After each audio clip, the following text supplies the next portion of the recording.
അങ്ങനെ ഇന്ന് റമദാൻ 2 അപ്പോൾ ഇന്നത്തെ വിശേഷങ്ങൾ നോക്കാം. നമ്മൾ നേരെ അടുക്കളയിൽ പോയിട്ട് ഫ്രൂട്ട്സ് കട്ട് ചെയ്യാനുള്ളതും ജ്യൂസ് അടിക്കാനുള്ളത് സെറ്റാക്കാം കേട്ടോ. കുറച്ച് നാടൻ ഓറഞ്ച് കിട്ടിയിട്ടുണ്ടായിരുന്നു.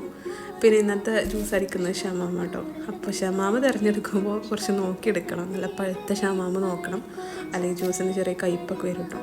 പക്ഷേ നമുക്കിന്ന് കിട്ടിയ നല്ല പഴുത്തതായിരുന്നു, അടിപൊളിയായി ജ്യൂസൊക്കെ അടിച്ചിട്ടുണ്ടായിരുന്നു കേട്ടോ. അങ്ങനെ ജ്യൂസൊക്കെ സെറ്റാക്കി. പിന്നെ ഇത് രണ്ടും ഇന്നത്തെ നോമ്പിൻ്റെ സ്പെഷ്യൽ ഐറ്റംസ് കേട്ടോ. നല്ല ചക്ക ഉടച്ചെടുക്കുകയാണ്, പിന്നെ നല്ല എല്ലും കിട്ടിയിട്ടുണ്ട് കേട്ടോ. അപ്പോൾ എല്ലും ചക്കയാണ് ഇന്നത്തെ നോമ്പിൻ്റെ സ്പെഷ്യൽ ഐറ്റം. അപ്പോൾ ഉമ്മ നന്നായി വേവിച്ചിട്ട് അത് സെറ്റാക്കുകയാണ്. പിന്നെ അത് ഒരുമിച്ചിട്ടിട്ട് കുറേ നേരം ഇളക്കണം. ആ ഇളക്കലിലാണ് കേട്ടോ കാര്യം. നന്നായി ഇളക്കി അത് മിക്സാക്കി മസാലയൊക്കെ സെറ്റായി കിട്ടണം. അപ്പോൾ അടിപൊളിയായി കിട്ടിയിട്ടുണ്ടായിരുന്നു. പിന്നെ നല്ല പഴുത്ത വത്തക്ക കിട്ടിയിട്ടുണ്ടായിരുന്നു. അപ്പോൾ അതൊക്കെ ഒന്ന് കട്ട് ചെയ്തിട്ടോ. വത്തക്കയൊക്കെ സ്ഥിരം ഐറ്റംസാണ് നോമ്പിൻ്റെ. അപ്പോൾ അങ്ങനെ ഫ്രൂട്ട്സൊക്കെ കട്ട് ചെയ്ത് പിന്നെ ചെറിയൊരു പരീക്ഷണത്തിലേക്ക് കടന്നിട്ടോ. ചെറിയൊരു മുട്ട ബജി ഉണ്ടാക്കുകയാണ്. അപ്പോൾ 2 മുട്ട ഉണ്ടായിരുന്നു.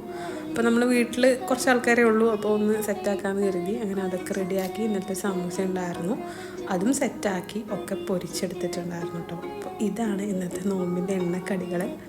അങ്ങനെ ബാങ്കിനൊക്കെ വെയിറ്റ് ചെയ്ത് ബാങ്ക് കൊടുത്ത് നമ്മൾ നോമ്പ് കുറിച്ചിട്ടോ. അപ്പോൾ ഞാൻ ആദ്യം തന്നെ കുറച്ച് ഫ്രൂട്ട്സൊക്കെ കഴിച്ച് പിന്നെ ജ്യൂസൊക്കെ കുടിച്ച് നേരെ നിസ്കാരമൊക്കെ കഴിഞ്ഞ് നമ്മുടെ സ്പെഷ്യൽ ഐറ്റം ഇന്നത്തെ ചക്കയും എല്ലും വെച്ചൊക്കെ കഴിച്ചിട്ടുണ്ടായിരുന്നു.